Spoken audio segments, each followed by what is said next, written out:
염창중앙교회 성도 여러분 반갑습니다. 저는 유튜브 위라클 채널을 운영하고 있는 박위라고 합니다. 반갑습니다.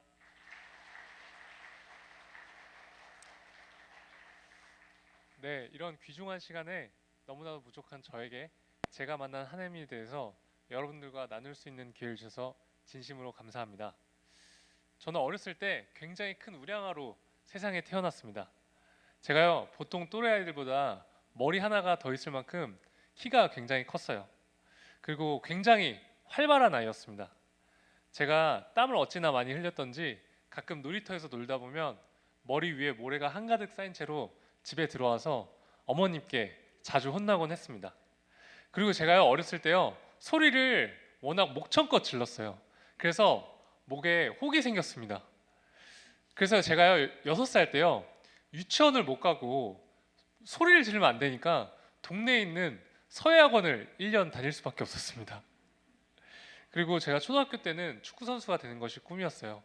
그래서 초등학교와 중학교 때까지는 실제로 축구 선수 생활도 했었습니다. 네, 혹시 다음 사진 보여주시겠어요? 네, 네, 조금 TMI인데 여러분 이 노란색 옷 입은 사진이요, 전데 제 중학교 때 사진입니다. 네, 이게 사진이 좀 찌부가 돼서 잘 안 보이는 것 같은데, 네, 옆에 있는 사람이 제 친구예요. 네, 제가 초등학교 4학년 때 저희 가족이 영국으로 유학을 갔습니다. 그런데 저희가 영국을 가자마자 한국에서 IMF 사태가 일어났어요. 당시에 저희 아버지가요, 한국에서 생활비를 벌어서 영국으로 보내주셨는데 당시에 이 원화 가치가 너무 많이 하락해서 영국 파운드로 생활하는 것이 굉장히 어렵게 되었습니다. 여러분, 약 23년 전에요, 맥도날드 햄버거 세트 하나의 가격이 한국 돈으로 15,000원이었습니다. 별로 놀라지 않으시네요. 다들 부유하신가 봐요. 네. 그 당시에 저와 제 동생, 저희 어머니는요, 이 쉐어하우스에 있는 방 한 칸에서 살게 되었습니다. 그러니까 여러분, 방이 4개인 집에요, 4가정이 함께 살았어요. 영국에 유학을 와서 사는 한국 사람들은 저희 가족을 포함해서 대부분 경제적으로 넉넉하지 못했습니다. 그럼에도 저희 어머니는 저희보다 어려운 한인 유학생이라든지 이민 온 가족들에게 늘 진심으로 넉넉하게 베푸셨어요. 저녁 시간이 되면요, 저희가 다녔던 한인교회 사람들이 하나둘씩 저희 집에 들어왔습니다. 그리고 같이 밥을 먹었어요. 저는 어린 마음에 솔직히 저희 어머니가 이해가 되지 않았습니다. 저희 집 사정도 굉장히 어려웠거든요. 엄마, 왜 이 사람들 맨날 우리 집 와서 밥 먹는 거야? 우리도 힘들잖아. 그런데 어머니는 단 한 번도 제가 묻는 질문에 대답하지 않으시고는 밝게 웃으시기만 하셨어요. 그러다가 경제 사정이 더 어려워지면서 저희는 다시 한국에 들어오게 되었습니다.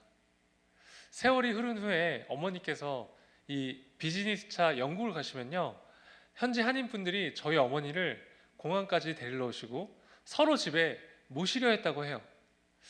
그렇게 이 어머님의 대가 없는 나눔은 더 큰 사랑으로 보답받게 되었습니다. 저는 어머니가 너무 많이 베풀고 나누는 것에 대해 불평도 많이 했지만 저는 어머니의 삶을 존경하게 되었어요. 그래서 저도 어머니처럼 살도록 조금씩 노력했죠. 그 결과 제 삶은요, 이 물질적으로 얻을 수 없는 행복과 소중한 인연들로 풍요로워졌습니다. 사랑을 베풀면 더 큰 사랑이 찾아온다는 사실을 제가 어릴 때부터 배워왔던 것 같아요. 사랑을 베풀면 어떤 방법을 통해서든지 비록 다른 형태일지라도 다시 사랑으로 되돌려받는다는 사실을요. 지금부터 7년 전 이야기입니다. 제가 취업할 때쯤 지금처럼 굉장히 취업난이 심했습니다. 제가 대학교 때 학점도 정말 안 좋아서 취업 스트레스를 엄청나게 받고 있었어요. 제가 좀 학점이 좀 안 좋게 생겼죠. 그나마 제가 그 당시에 옷을 좋아했습니다. 이 패션에 관심이 있어서 패션 관련 기업에 취업을 해야겠다고 생각을 했어요. 그러던 중에 우연히 외국계 패션 기업에 인턴 사원으로 들어오게 되었습니다. 저는 학교에서 전공학점 18학점도 받고 인턴 사원 월급도 받고 심지어 경력도 쌓게 되었습니다. 6개월 정도 후에는요, 제게 정직원 제안도 하셨어요. 그렇게 저는 운 좋게 덜컥 취업을 하게 되었습니다. 솔직히 기분이 정말 좋았어요. 저는요, 제 인생이 마치 톱니바퀴가 맞물리듯 완전히 풀렸다고 생각을 했습니다. 저는 주중에 회사를 다니면서 열심히 일한 저에게 보상을 주었어요. 바로 세상적인 쾌락으로 보상을 주었습니다. 제가요, 주말마다 술을 마시고 클럽을 다녔습니다. 솔직히 그 당시에는요, 정말 재밌었어요. 한 번은 제가 토요일 날에요, 술을 많이 마시고 주일날 교회를 가서 이렇게 기도한 적이 있습니다. 하나님, 저는 세상의 쾌락을 포기할 수 없습니다.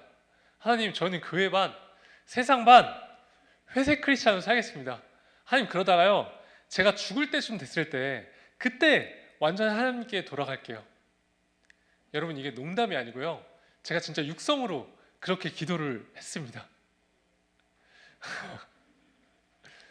제가 정직원 전환이 되는 시점에 친구들과 축하 파티를 열게 되었어요. 그날 제가 술을 마시고 필름이 끊기게 되었습니다. 그리고 제가 다시 눈을 떴을 때는요, 네, 이런 상황이었어요. 네, 하얀 천장이 보였습니다. 병실이었는데요, 제가 직감적으로 알았어요. 중환자실이라는 것을요. 저는 이 사진처럼 이 병원의 온갖 장치들이 제 몸을 둘러싸고 있었어요.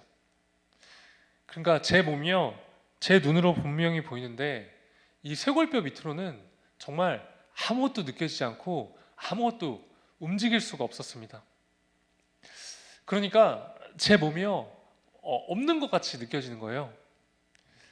네, 네.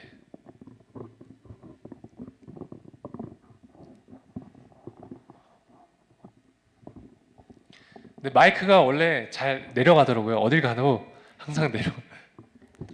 네, 네, 감사합니다. 그러니까 여러분, 제 몸이요, 없는 것 같은 느낌이었어요. 그러니까 여러분, 이게 어떤 느낌이냐면요, 지금 한번 다 같이 손을 한번 들어보실까요? 네, 하나 둘 셋 하면 손톱에 한번 힘줘 보겠습니다. 자, 하나 둘 셋. 자, 이번에는요, 머리카락에 한번 힘줘 보겠습니다. 자, 하나 둘 셋.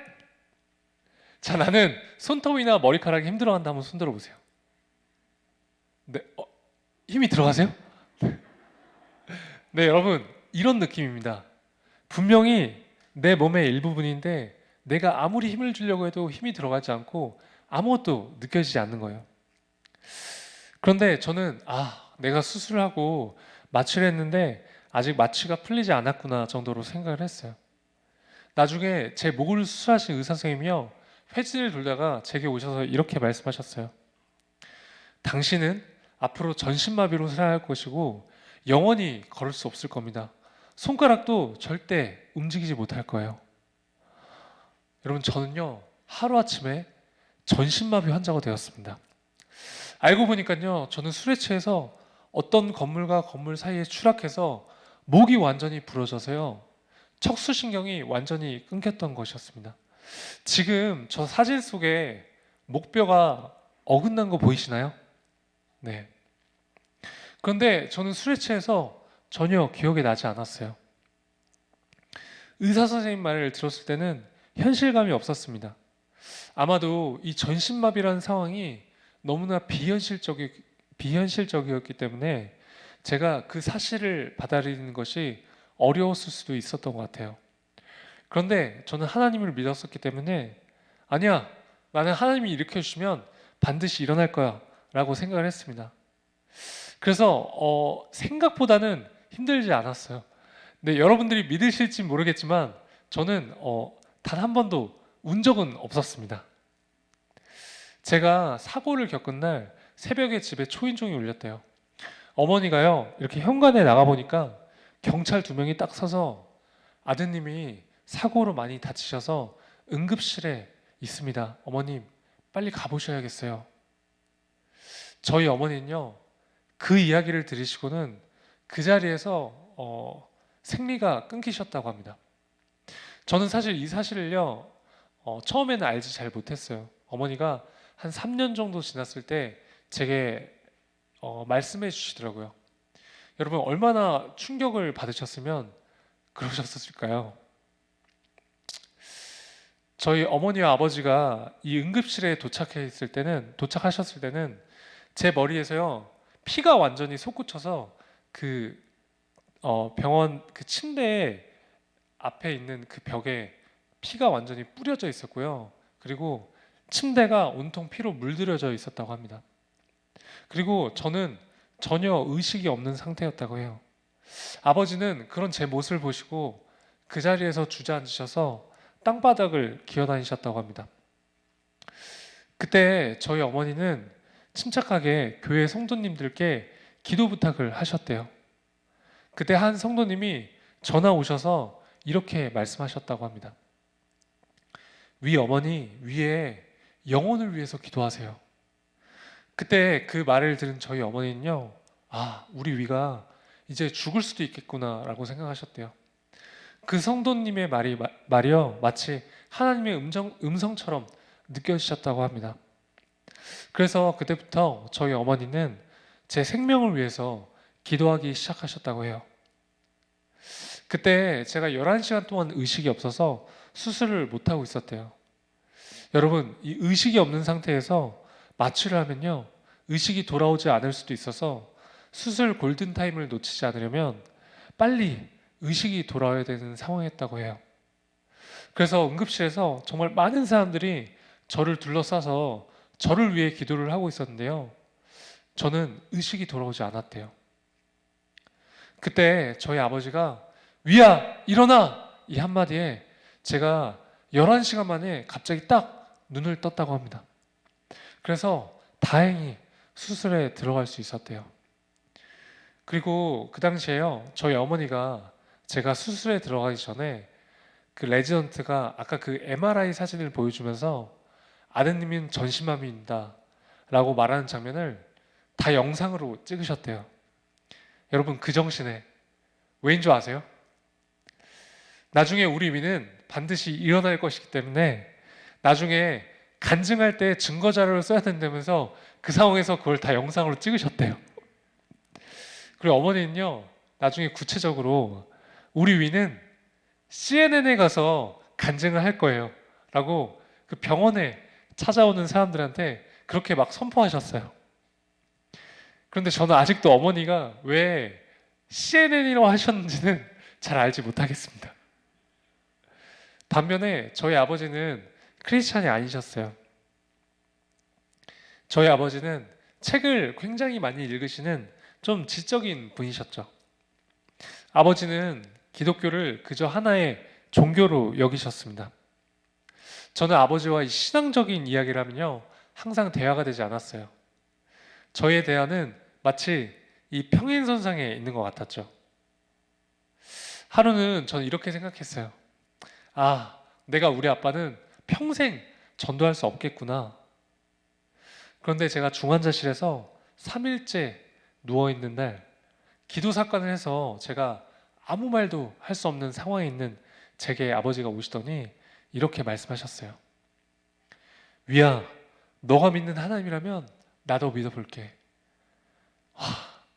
저는요, 제가 전신마비가 된 상황보다 저희 아버지가 하나님을 믿게 된 사실이 더 말도 안 되는 상황이라고 생각을 했습니다. 여러분, 저는 사실 제가 한 중학생 때쯤 저희 아버지가 하나님을 믿는 것을 사실 포기했었습니다. 그런데 하나님이 저희 아버지의 마음을 만지시니까요, 저희 아버지도 하나님을 믿게 되시더라고요. 그래서 여러분들 중에 여러분들이 사랑하는 가족이나 친구들 또 그 주변인들의 그 영육 구원을 위해서 기도하고 계신 분들이 계시다면요, 중학생 때 저처럼 절대 포기하지 않으셨으면 좋겠습니다. 저는 제가 경험하니까 진짜 확신이 생기더라고요. 그래서 여러분들은 절대 포기하지 마세요. 네. 그렇게 저는 일반 병실로 가게 되었습니다. 다치고 제가 약 3주 정도가 지났을 때요, 기적적으로 새끼손가락이 이렇게 살짝 움직이기 시작했어요. 여러분, 2002년 월드컵 4강전 진출했을 때 기억나세요? 제가 대충 봤을 때 다 기억나셔야 될 분들인 것 같은데. 네. 마치 그날처럼 정말 난리가 났습니다. 와, 우리 위가 드디어 마비가 풀리는구나. 다들 희망을 갖기 시작했어요. 그런데 새끼손가락이 그냥 살짝 이렇게 움직일 뿐 제가 병원 생활하는데 기능적으로 아무런 도움이 되지 않았습니다. 현실은 굉장히 냉혹했어요. 전신마비가 되니까요, 제가 할 수 있는 것은 아무것도 없었습니다.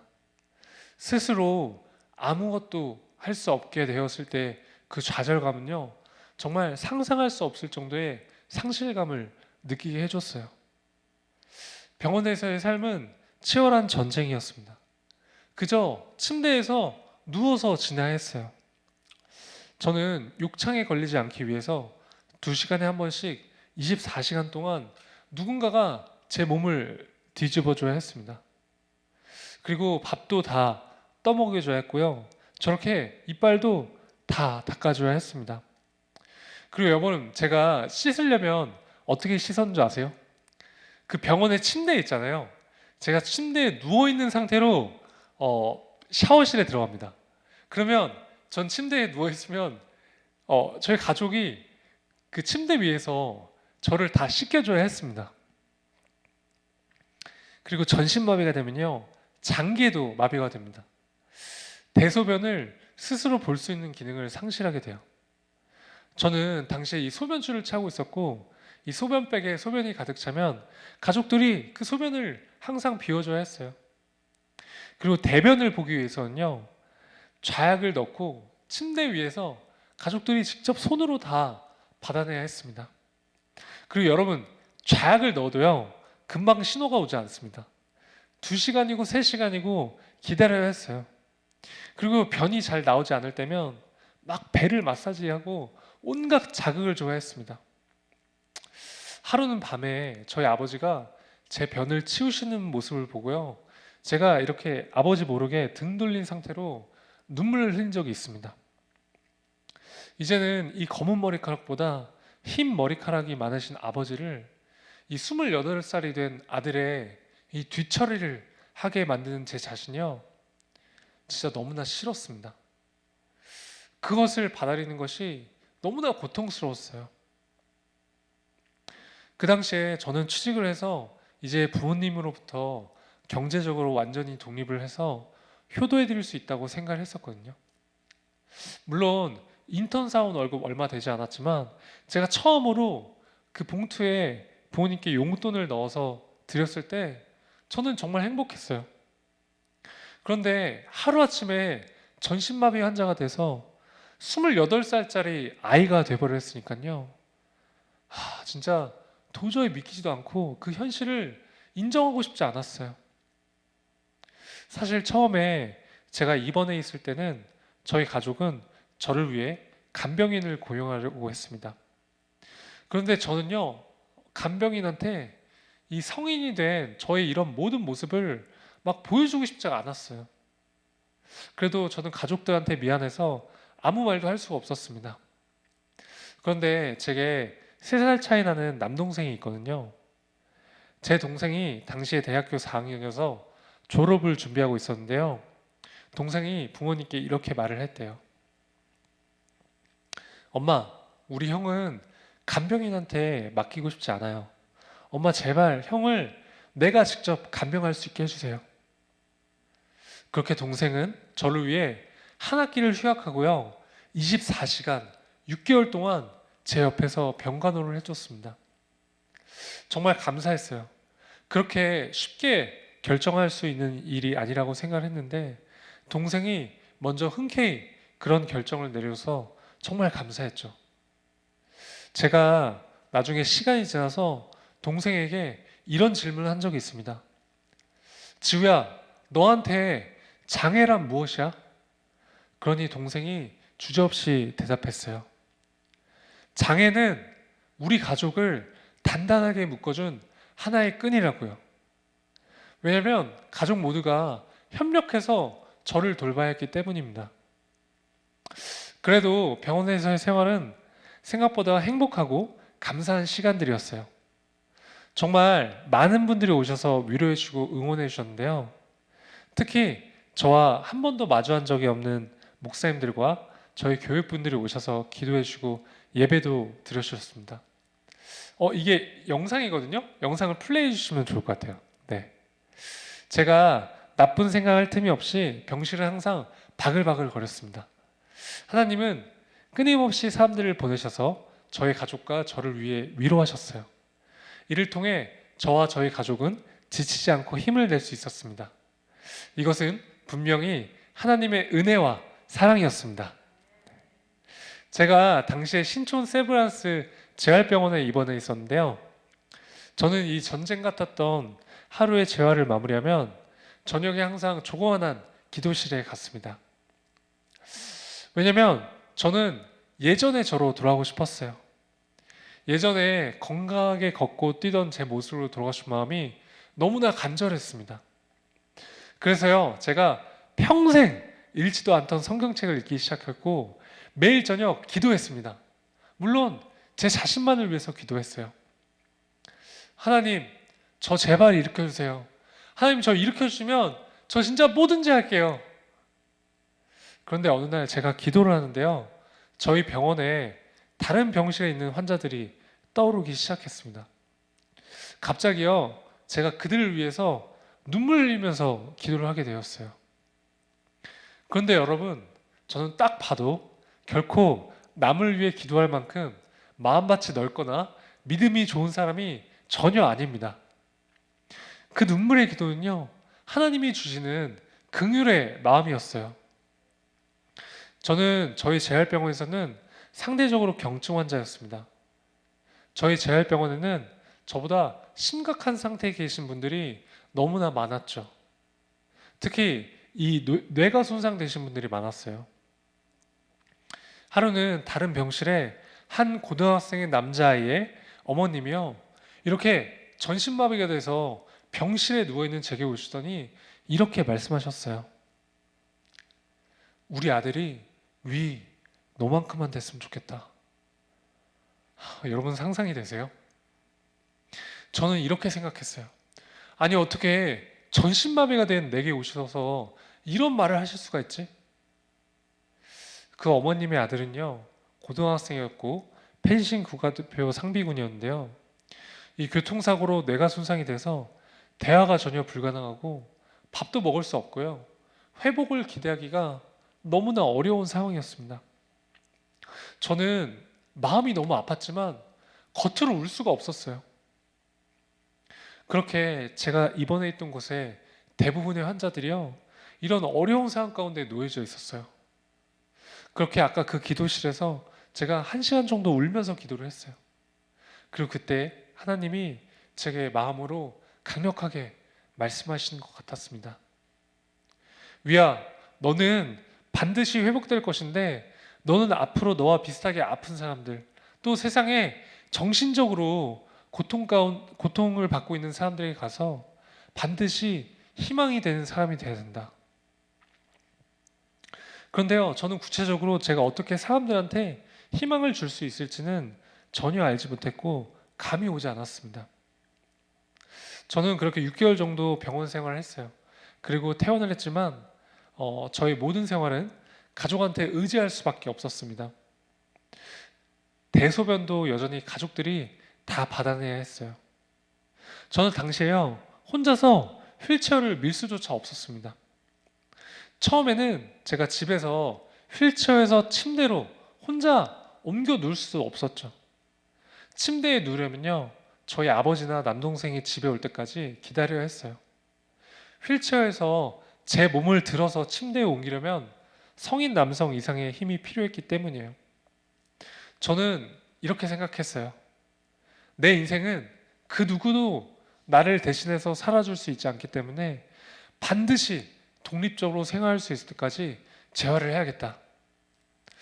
네, 저는 살기 위해 죽을 힘을 다해 재활을 하기 시작했습니다. 네, 저희 집 근처에 한강이 있는데요. 제가 휠체어를 혼자 밀기 위해서 한강을 나가려고 마음을 먹었어요. 그런데 부모님은요, 제가 혼자 한강에 나가는 것을 너무나 걱정하셨어요. 저는 한강에 나가기 위해서 부모님과 싸웠습니다. 그것부터 재활이었어요. 처음에는 제가 휠체어를 10m도 잘 밀지 못했는데요. 저는 비나 눈이 오지 않으면 매일 한강에 나가서 3시간 정도 휠체어를 밀었습니다. 여러분 진짜 영하 5도 밑으로 떨어지지 않으면요, 온몸에 핫팩을 붙이고 나가서 휠체어를 밀었어요. 10m, 50m, 100m, 1km. 제가 휠체어를 혼자 밀 수 있는 거리를 서서히 늘려나갔습니다. 네, 저희 집이 서울의 용산이었는데요. 제가 3시간을 걸려서 11km 떨어져 있는 난지도 한강공원까지 혼자 휠체어를 밀 수 있게 되었어요. 그때 저는 이런 생각을 했습니다. 아, 내가 우리 집에서 11km 떨어진 곳에 혼자 놓여지더라도 이제 혼자서 집은 갈 수 있겠구나. 그리고 저는 소변줄을 빼고 혼자서 일회용 소변줄을 이용해서 스스로 소변을 볼 수 있게 되었어요. 그리고 엄청난 재활련 끝에 드디어 혼자 침대에 옮겨 놓을 수 있게 되었습니다. 여러분, 휠체어에서 침대로, 침대에서 휠체어로 스스로 이 자유롭게 옮길 수 있는 것이요, 얼마나 감사했는지 몰라요. 그리고 피나는 운동과 연습으로 제가 상체에 힘을 키워서요, 혼자서 차에 휠체어를 싣고 운전을 할 수 있게 되었습니다. 여러분, 제가요 오늘도 혼자 운전해서 왔거든요. 물론 손으로 운전하는 겁니다. 제가 휠체어에서 침대로 자유롭게 이동하고 또 운전까지 가능하게 되었지만, 제가 딱 한 가지 가족한테 의존하고 있었던 것이 있었습니다. 바로 좌약을 넣는 것이었어요. 아, 내가 진짜 독립적인 생활을 하기 위해서는 반드시 좌약을 스스로 넣을 수 있어야겠다고 생각을 했어요. 여러분, 좌약을 스스로 넣는 것은요, 마치 이 제약의 끝판왕처럼 여겨졌습니다. 여러분, 제가 지금부터 하는 말은요, 너무 깊게 상상하지 마세요. 제가 묘사를 하는 겁니다. 네. 제가 손가락의 힘이 완전하지 않았기 때문에 그 좌약을요, 젤에 묻혀서 그곳에 넣는 것은 거의 불가능에 가까웠어요. 또한 저는 그곳에 감각이 거의 없었기 때문에 제가 손으로 그곳을 더듬어 찾는 것은 너무나 어려웠습니다. 하루는 제가요, 여러분, 이 조그만한 좌약을 넣는데 30분도 넘게 걸렸고, 또 여러분, 이 좌약이요, 젤에 닿는 순간 녹기 시작하거든요.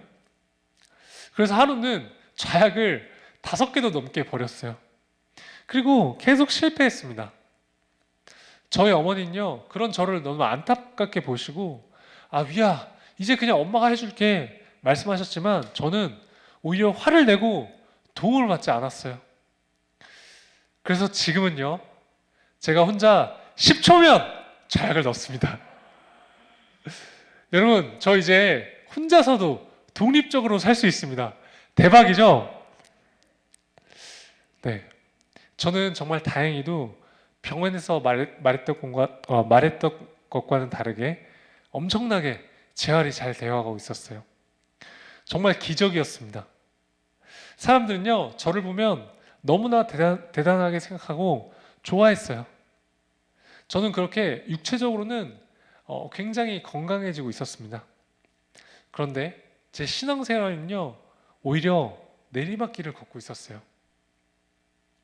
저는 제 몸이 굉장히 재활이 잘 되었음에도 불구하고 제 몸에 만족할 수가 없었습니다.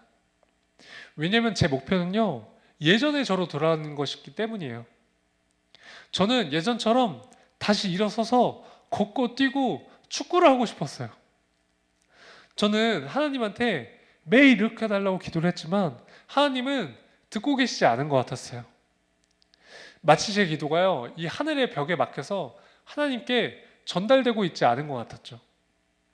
그리고 저는 매일 하는 기도가 똑같았었기 때문에 예배 시간에 가도 기도가 잘 되지 않고 하나님께 더 이상 할 말이 없었어요. 그래서 예배 시간에 제 마음은요, 굉장히 냉랭했습니다. 기쁨을 완전히 잃었어요.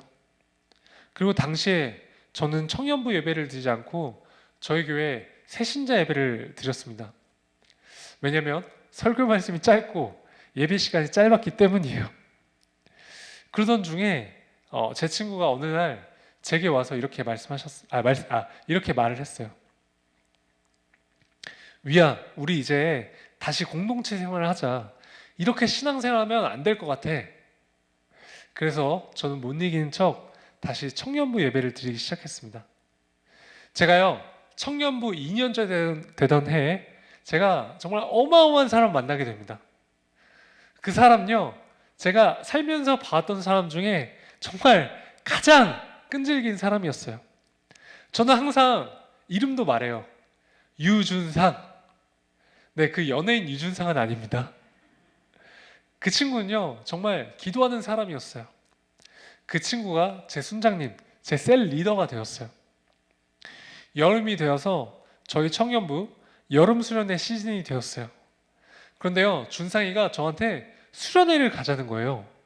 그래서 제가 단칼에 거절했습니다. 이 휠체어를 타고 수련회에 참가하는 것은 제게는 너무나 큰 도전이었기 때문이에요.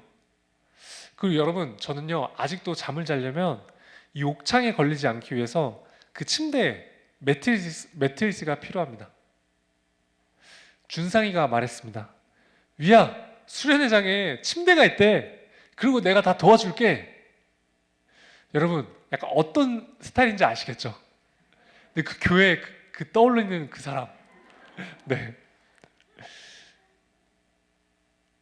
물론 저는 이 친구가 진짜 끈질기다고 생각했지만, 그리고 그래도 전 용기를 얻고 수련회에 참가하게 되었어요.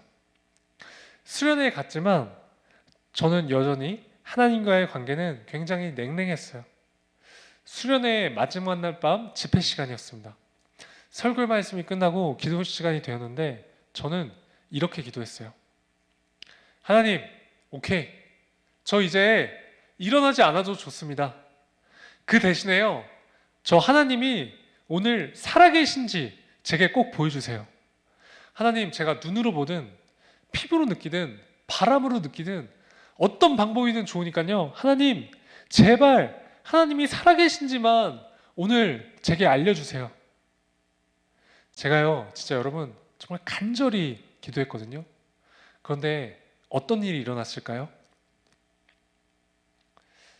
네, 아무 일도 일어나지 않았습니다.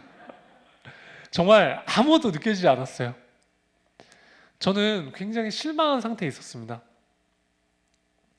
그때 저희 공동체 담당 목사님이 이제 주변의 아픈 지체들 이 강대상 위로 올라오세요. 제가 기도해 드릴게요. 라고 말씀하셨어요. 그런데 여러분, 저는요, 정말 이곳에 나오고 싶지 않았어요. 저는 치유 기도를 더 이상 받고 싶지 않았습니다.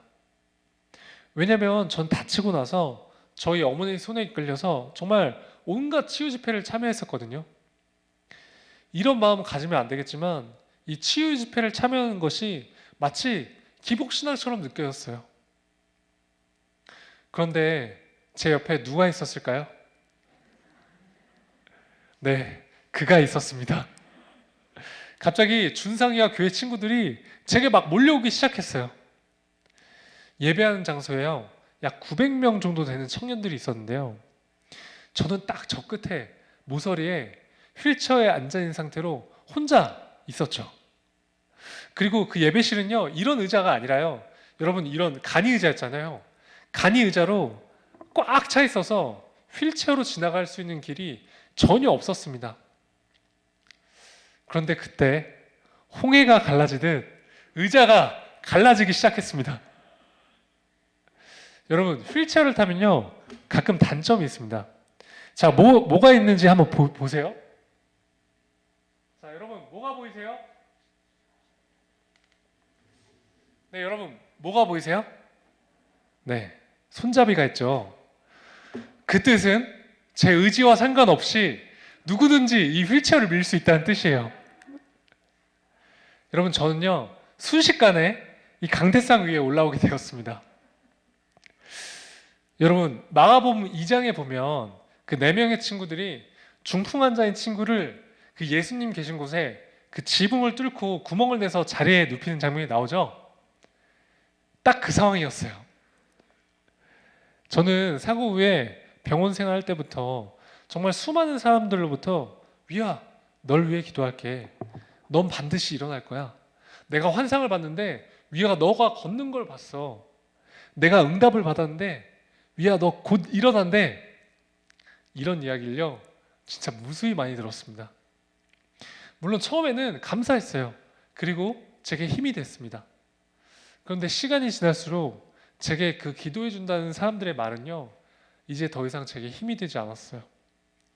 시간이 지나도 저는 걸을 수 없었기 때문에 사람들이 위야, 널 위해 기도할게 라는 말을 하면 저는 그저 겉으로만 예, 감사합니다 말을 하고는 다 잊어버렸어요.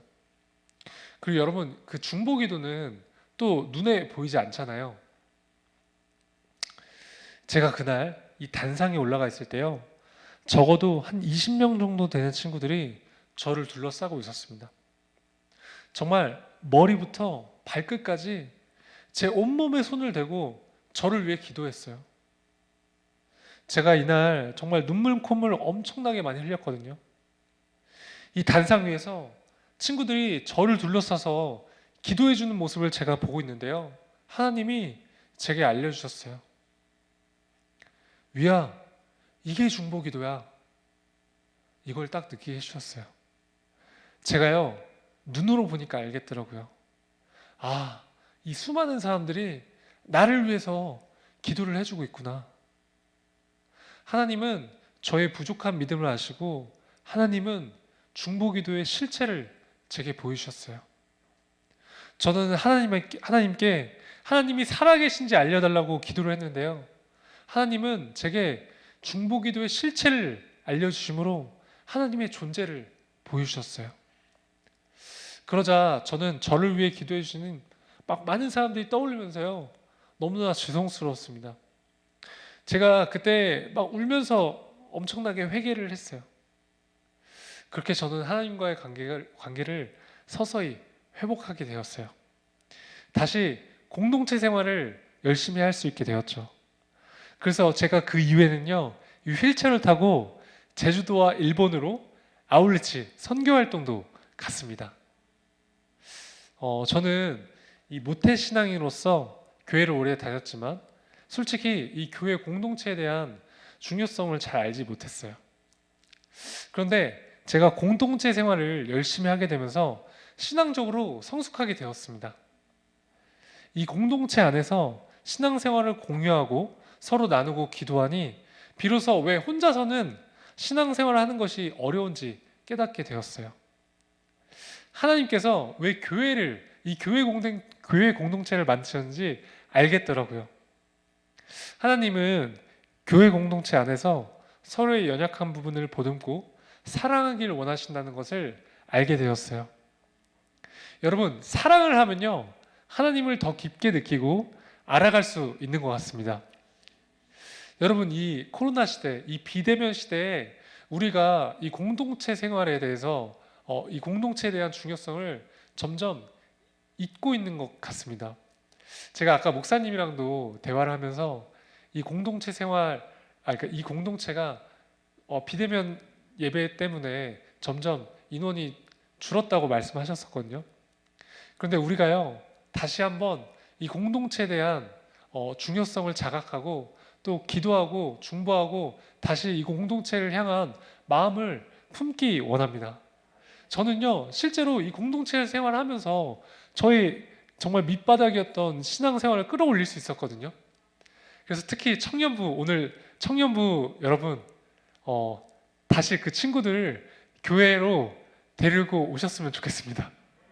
네, 다시 이 교회가 정말 부흥이 되기를 저도 간절히 기도하겠습니다. 저는요, 공동체 생활 열심히 하고 운동도 열심히 하고 저는 이 생활에 불만 없이 생활을 하고 있었어요. 그런데 어느 날 한 가지 의문이 생겼어요. 저는 제 자유의지를 가지고 술을 마셔서 다쳤기 때문에 한 번도 하나님에 대해서 원망한 적은 없었습니다. 그런데 제가 전신마비가 돼서 살아가 보니까요, 세상에 태어날 때부터 자기 의지와 상관없이 장애가 있거나 정말 수많은 요인들로 인해서 고통받고 있는 사람들이요, 제 눈에 너무 많이 보였어요.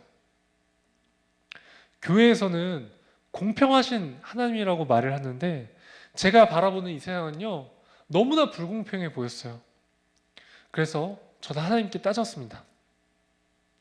아니, 하나님, 지금 이렇게 수많은 사람들이 고통받고 있는데 왜 가만히 내버려 주신 거예요? 아니, 공평하신 하나님이라서요, 저는 이해가 되지 않습니다. 하나님, 적어도 그들은 하나님이 직접 가셔서 도와주셔야 하는 거 아니에요? 한번 대답해 보세요. 그리고 저는요, 제가 하나님께 질문했던 것을 잊어버렸어요. 그리고 약 3일 정도가 지나고 제가 화장실에 있었는데요. 여러분, 보통 화장실에서는 하나님 생각 잘 안 하시잖아요. 하나님 생각 하세요? 여러분, 이거 진짜 실제 상황입니다. 제가 화장실에 있는데요, 갑자기 마음속으로 강력하게 말씀하시는 것 같았어요. 위야, 너가 가서 직접 사랑하면 되잖아. 저는 진짜 충격이었습니다. 도저히 반문할 수가 없었어요. 저는요, 하나님이 절대로 제가 한 질문에 제가 이해할 수 있는 대답을 하실 수 없을 거라고 저는 확신했었거든요. 저는 여태껏 제가 살면서 제가 사랑해야 될 대상은 내 가족, 내 친구들, 제 주변인들이라고 생각을 했어요. 그런데 하나님은요, 제가 생각하는 그 사회적 약자들, 그 고통받고 있는 사람들, 위야, 너가 가서 직접 사랑하는 것이었어요.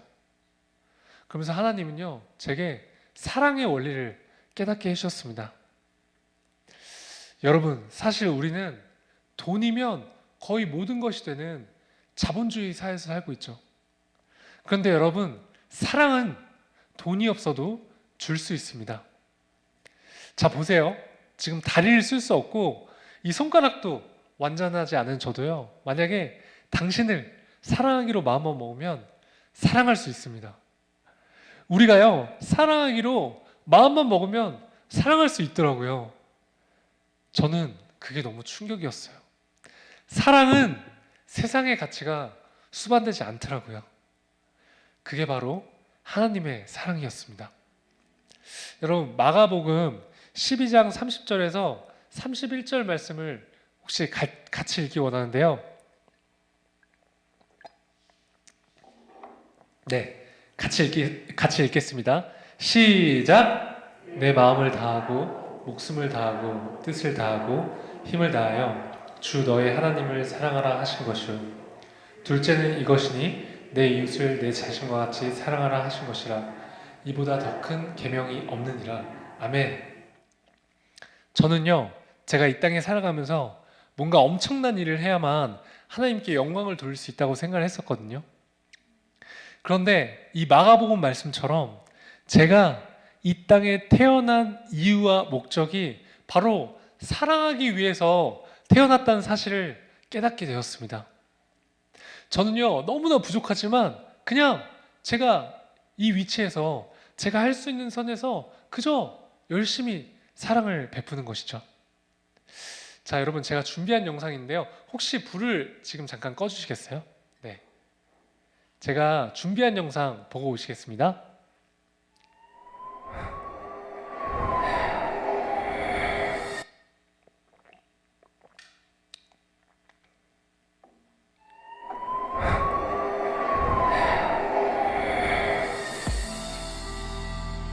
앞으로 못 걸어요. 네?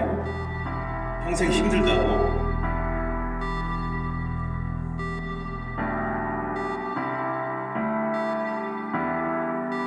다시 눈을 떴을 때 내 몸은 나의 몸이 아니었다. 아이, 거봐. 내가 안 된다 그랬잖아. 왜 자꾸 그걸 시도해보고 그래?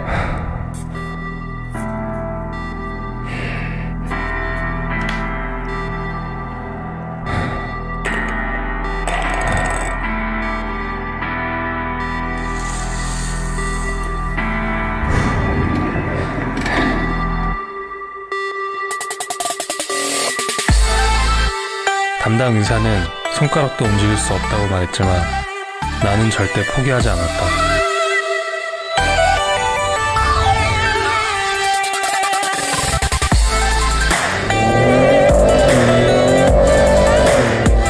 나는 이제 내 꿈을 찾아 도전을 시작한다.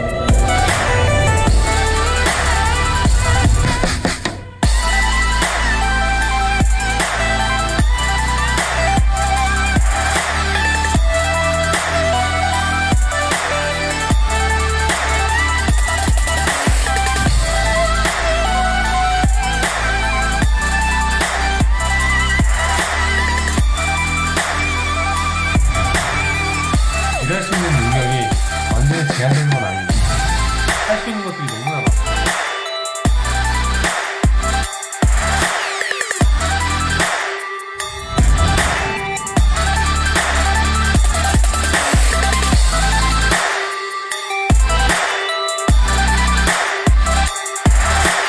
믿음은 바라는 것들의 실상이요 보지 못하는 것들의 증거라고 했다. 혹자에겐 터무니없는 믿음으로 보일지 모르겠지만 모든 사람 앞에서 반드시 일어나 보이겠다.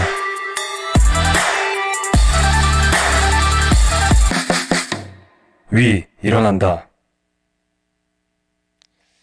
네, 이 영상은요. 네. 네. 이 영상은 제 실제 얘기를 바탕으로 만들어진 영상입니다. 아까 영상 초반에 의사 선생님 역할을 하셨던 분은요. 저희 친 이모부세요. 저희 이모부가 물리치료 선생님이신데 저렇게 의사 가운을 입고 다 애드립으로 저렇게 연기를 잘 해주셨습니다. 그래서 저는 덕분에 돈이 들지 않았습니다. 제가 아까 병원 기도실에서 하나님이 제게 비전을 주셨다고 말씀드렸잖아요. 그런데 저는 구체적으로 제가 어떻게 사람들한테 도움이 돼야 할지는 잘 알지 못했어요. 그런데 저는 교회에서 아울리치를 다니고 어느 날 하나님이 제 마음 가운데 생각나게 해주셨어요. 시간과 장소에 구애받지 않고 다양한 사람들을 만날 수 있는 방법, 바로 유튜브였습니다. 그래서 저는 확신을 가지고요. 그때부터 주변 사람들에게 중보기도 부탁을 했어요. 여러분, 제 이름이요 박위입니다. 영어로 위는 우리라는 뜻이 있죠. 그래서 위 플러스 미라클, 우리 모두에게 기적을 이란 뜻을 가진 이 위라클 채널을 만들게 되었습니다. 이 채널의 가장 큰 목적은요, 사람을 살리는 것입니다. 우리가 살아가는 이 모든 일상이 기적임을 일깨우면서 몸이든 마음이든 아픈 지체들에게 삶의 소망을 던지는 것이죠. 어느 날 울산의 한 목사님으로부터 제게 연락이 왔어요. 당신의 아들이요, 저처럼 이 척수신경이 손상이 돼서 전신마비가 되었다는 거예요. 목사님이 너무 힘들어하셨어요. 얼마나 힘들어하셨냐면요, 그 당시에 혼자서 샤워를 못 하셨대요. 이 샤워실에 들어가면 폐쇄공포증이 생기셔서 그 안을 들어가시지 못할 정도로 힘드셨어요. 그 목사님이 저랑 하루에 2시간씩 통화를 하셨었는데요. 아마도 제가 이제 전신마비 진단을 받은 사람 치고는 재활이 잘 된 케이스였기 때문에 목사님이 저랑 이렇게 대화하는 것만으로도 좀 위로를 받으셨었나 봐요. 그런데 저는요, 목사님은 제 기준에서는 뭔가 인간 이상의 존재라고 생각을 했었거든요. 근데 제가요, 그 목사님이랑 2시간씩 매일매일 1주일, 2주일 이렇게 매일매일 통화하다 보니까요, 아니 목사님, 제발 믿음을 가지세요. 제가 이렇게 말을 하고 있는 거예요. 그런데 제 눈에는 그 목사님이요, 그저 전신마비가 된 한 아들의 아버지로 보였습니다. 그래서 저는 가슴이 너무 아팠어요. 너무 안타까워서 제가 주저없이 비행기를 타고 울산으로 날아갔습니다. 자, 이 친구입니다. 네, 표정이 별로 안 좋죠? 다친 지 얼마 안 돼서 그래요. 자, 다음 사진 보여주세요. 여러분, 동일 인물입니다. 이 친구가요, 지금 이렇게 호전이 돼서 저희 위라클 채널에 편집자로 활동을 하고 있습니다. 이 친구는 사실 굉장히 호전이 많이 됐지만 손가락이 전혀 움직여지지 않습니다. 여러분 손이요 이렇게 말려 있거든요. 그런데 이 터치패드를 이용해서요 이 주먹 이 부분을 이용해서 직접 편집을 해요. 여러분 진짜 대박이죠? 이 친구가 편집한 영상이 궁금하신 분들은 저희 위라클 채널 구독과 좋아요, 알람 설정 부탁드립니다. 여러분 제가 웃고 있지만 농담이 아니에요. 저는 제가 사랑을 주기 위해서 울산으로 갔다고 생각을 했어요. 그런데 오히려 제게 사랑 이상의 힘을 주는 친구가 생겼어요. 아 그리고요 여러분 이 친구가 원래 울산에서 있었다고 했잖아요. 이 친구가 한 달 전에 김포로 이사를 와서 독립을 했습니다. 제가 4개월 전에 드디어 용산에서 사무실을 차렸는데요. 이 친구가 이제는요 저희 사무실에 출퇴근을 합니다. 진짜 여러분 이거는 저희가 위라클 처음 시작했을 때는 정말 말도 안 되는 기적과 같은 상황이에요. 제가 미라클을요 여러분 카메라도 없이 이 핸드폰이잖아요. 핸드폰으로 시작을 했거든요. 핸드폰으로 영상을 찍고 핸드폰으로 편집을 시작했었는데 지금 저희에게 직원들도 있고 컴퓨터도 있고 이렇게 이 친구가 김포에서 출퇴근을 하는 상황이 됐어요. 이건 진짜 하나님 없이는 설명이 안 되는 상황입니다. 저는 진짜 기적이라고 생각을 해요. 그리고 이 위라클 채널 하면요 정말 많은 분들이 연락을 주세요. 그 중에 가장 기억에 남는 글은 제가 오늘 생을 마감하려고 했는데 우연히 보게 된 위라클 채널을 보고 제가 살기로 결심을 했습니다. 저는요 그런 이야기를 들으면 정말 소름이 돋고 정말 하나님께 감사합니다. 여러분 하나님의 일하심은요 정말 놀라운 것 같습니다. 여러분 하나님은 반드시 살아계십니다. 제가 아까 말씀드렸던 것처럼 전신마비가 되면요 이 장기에도 마비가 됩니다. 지금 이 보이시는 초록색이 뭔지 아시는 분? 네, 여러분 이거는 그 병원에서 그 슈퍼에서 파는 그 먹는 쫀쫀이가 아닙니다. 이거는요 일회용 소변줄이에요. 저는요 지금도 소변이 마려울 때마다 이 일회용 소변줄을 이용해서 그 유도 안으로 집어넣어서 소변을 봅니다. 문제는요 항상 세균 감염 위험에 노출이 되어 있다는 거예요.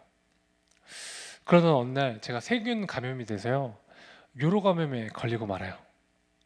그래서 제가 열이요 40도가 넘게 올라서 제가 구급차를 타고 응급실로 실려갔는데요. 제가 신장에 염증이 생겨서 신우신염이라는 병에 걸렸습니다. 그 병의 증상은 그래요. 열이요 40도가 넘는데요. 항생제가 들지 않기 때문에 할 수 있는 것이 아무것도 없습니다. 그러면 열을 내리기 위해서 온몸에 아이스팩을 대는 거예요. 그럼 열이 39도로 떨어지거든요. 근데 여러분 39도인데요. 온몸에 오한이 옵니다. 그러면 추우니까 그냥 이불을 막 덮는 거예요. 그러면 다시 열이 40도가 넘어요. 그럼 다시 아이스팩을 댔는 겁니다. 여러분 이걸요 24시간 5일 동안 내내 반복했어요. 진짜 너무나 힘들었습니다. 진짜 너무나 고통스러웠어요. 그리고 여러분 저는 여기 밑으로 마비기 때문에 손을 움직여야 되잖아요. 그래서 그 링겔을요 팔에다 꽂을 수가 없고 그 발등에 그 핏줄 있잖아요. 거기다 꽂았어요. 그러니까 너무 불편하고 너무나 힘들더라고요. 제가 비뇨기과 5인실에 입원해 있었는데요. 정말 저만 제외하고 나머지 분들은요 다 연세가 있으셨어요. 암 환자, 다리가 팔처럼 가늘어지신 분, 그저 연명하시는 분, 그 중에 저 혼자 젊은 사람이었습니다. 제가 아침 7시에 눈을 떴어요.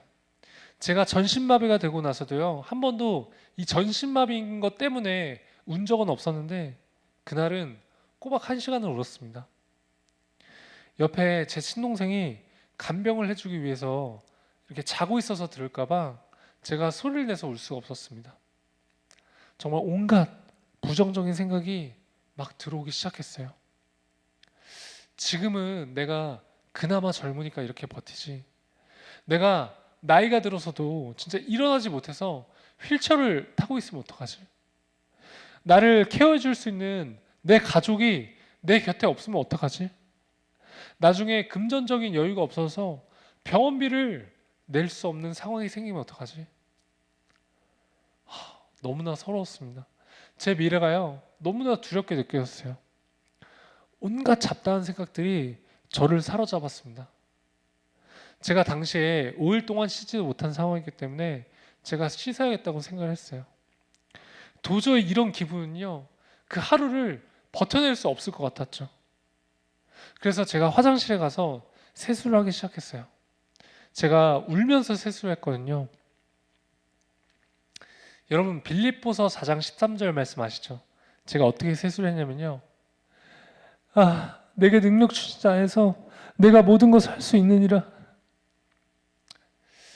여러분, 이 말씀이요, 그냥 힘이 되니까 마치 주문을 외우듯이 제가 일부러 소리를 내면서 울면서 세수를 했어요. 그런데 제가 이렇게 세수를 하고 있는데요, 갑자기 십자가가 떠올랐습니다. 저는 정말 어이가 없었어요. 아니, 하나님, 제가 지금 이렇게 힘들어 죽겠는데 왜 이 상황에서 하필이면 십자가 떠오르죠? 전 또 따졌어요. 그런데 여러분, 혹시 영화 패션 오브 크라이스트 보셨나요? 그 영화를 보면요, 예수님이 이 십자가에 못 박히신 장면이 굉장히 적나라하게 묘사가 됩니다. 제가요, 십자가가 떠오르니까요, 자연스럽게 예수님이 십자가에 못 박히신 장면이 연상이 됐어요. 그러니까 갑자기 마음이 아파오기 시작했습니다. 그리고 이런 생각을 했어요. 이 예수님의 십자가의 고통에 비하면 내가 느끼고 있는 이 고통은 아무것도 아닐 텐데. 두 번째로는 내 것이라고 주장하고 있던 내 삶이 내 것이 아니었구나.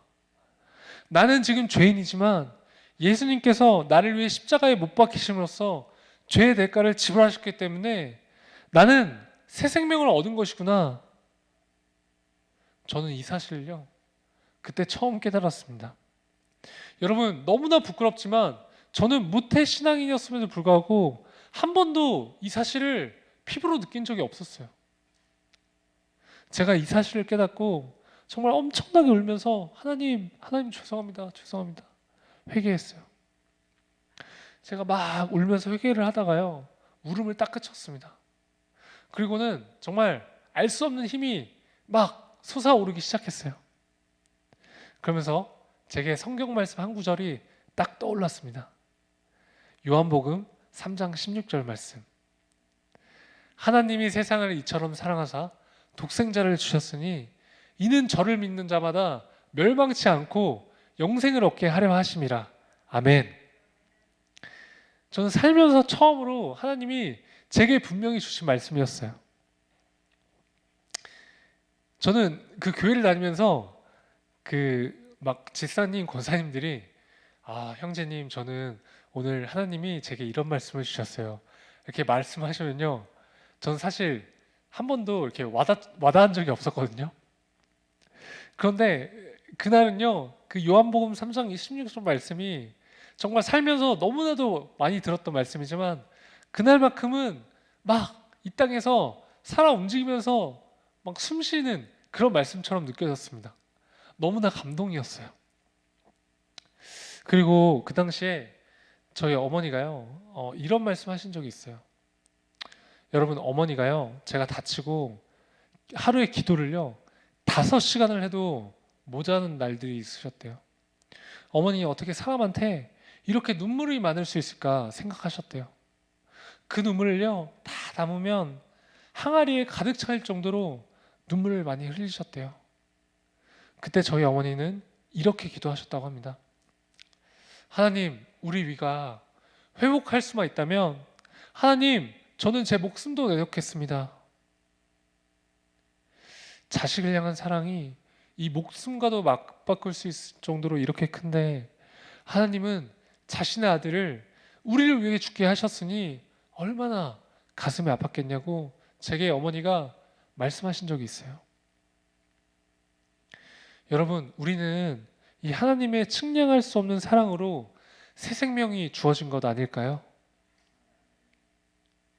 여러분, 저는요, 제가 다치기 전에 제가 걷고 뛰고 내 손으로 밥 먹고 스스로 대소변 보는 것에 대해 한 번도 감사하며 살지 않았습니다.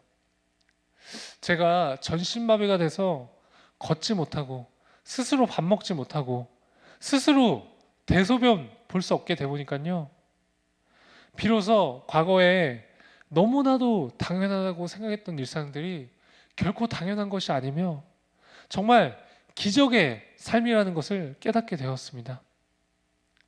여러분, 우리들의 삶은요, 그저 하나님의 은혜인 것 같습니다. 사람들은 기적이라고 하면 보통 초현실적인 현상을 떠올립니다. 아니요. 여러분, 기적은요, 제가 지금 살고 있는 삶, 여러분들의 삶 그 자체입니다. 여러분, 남과 비교해서 나에게 없는 것, 부족한 것들을 바라보지 마시고요, 내게 있는 것, 내가 현재 누리고 있는 것들을 바라보셨으면 좋겠어요. 현재 고난의 상황에 처했을지라도 우리가 감사할 수 있는 마음을 가질 때 위기를 기회로 바꿀 수 있는 힘이 생깁니다. 하나님은 항상 약한 자를 쓰셨어요. 그런데 제가 어렸을 때부터 수도 없이 설교 말씀에 등장했던 사건들은 그냥 성경의 이야기로 생각했던 것 같아요. 다윗이 골리앗을 이기고 80세가 넘은 모세가 하나님의 부르심을 받고 이스라엘 백성들을 이끌고 출애굽을 하죠. 여러분, 저는요, 제가 육체적으로 얼마나 연약한지 누구보다 잘 압니다. 저는 만약에 이 휠체어 없이 혼자 이 본당문을 빠져나가야 된다고 하면요, 아마 30분도 넘게 걸릴지도 몰라요. 그런데 제가 전신마비가 돼서 그냥 열심히 살아가기만 해도요, 이런 제 모습이 누군가에게는 힘이 되고 용기가 되더라고요. 제가 스스로 할 수 있는 것이 아무것도 없고 보잘것 없는 존재라는 것을 깨닫고 또 그 사실을 제가 인정하게 되니까요, 하나님이 저를 도구로 사용하시더라고요. 여러분, 고린도전서 1장 27절에서 28절의 말씀을 같이 읽기 원합니다. 시작.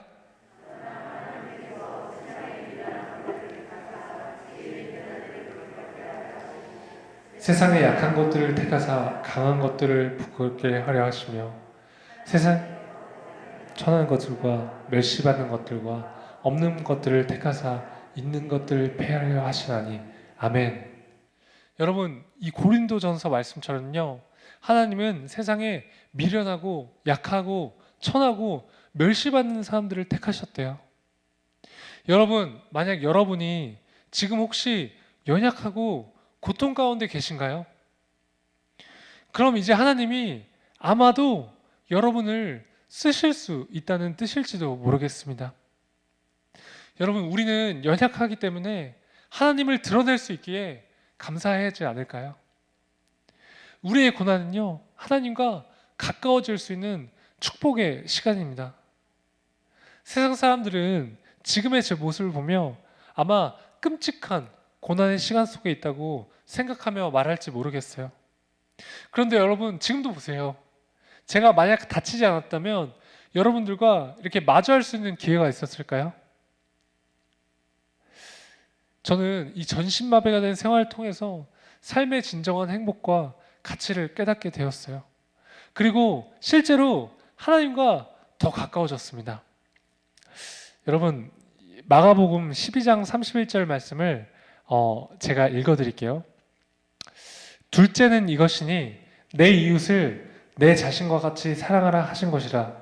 이보다 더 큰 계명은 없느니라. 아멘. 여러분, 우리는요, 사랑하기 위해서 태어난 사람들입니다. 하나님은 우리 누구에게나 사랑할 수 있는 마음을 누구에나 공평하게 허락하셨습니다. 우리는 언제든 어떻게든지 이 세상 속에서 하나님의 사랑을 필요로 하는 곳에 가서 충분히 사랑을 실천할 수 있는 사람들이라고 생각을 합니다. 저도 부족하지만 앞으로 이 위라클 채널을 통해서요, 사람들의 그 도움을 청하는 사람들에게 가서 사랑을 전달하려고 노력하겠습니다. 염창 중앙교회 성도 여러분, 우리 모두가 세상의 가치와 기준에 얽매이지 않고 고난 속에서도 하나님을 신뢰하며 감사할 수 있기를 간절히 축복합니다. 여러분, 오늘 제 긴 간증 들어주셔서 너무나 감사하고요. 여러분 사랑하고 축복합니다. 여러분 힘내십시오. 화이팅!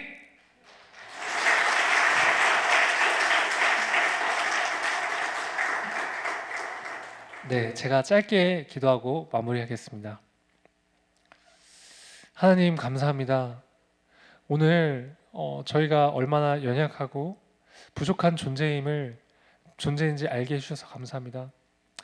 하나님, 그럼에도 불구하고 우리는 이 세상에서 하나님의 사랑을 필요한 곳에 가서 사랑을 실천할 수 있는 사람들이라고 생각을 합니다. 하나님, 우리가 부족하지만 사랑을 할 수 있는 사람들이 될 수 있게 하나님, 저에게 사랑할 수 있는 마음을 허락해 주세요. 하나님, 너무나 감사합니다. 예수님의 이름으로 기도드렸습니다. 아멘.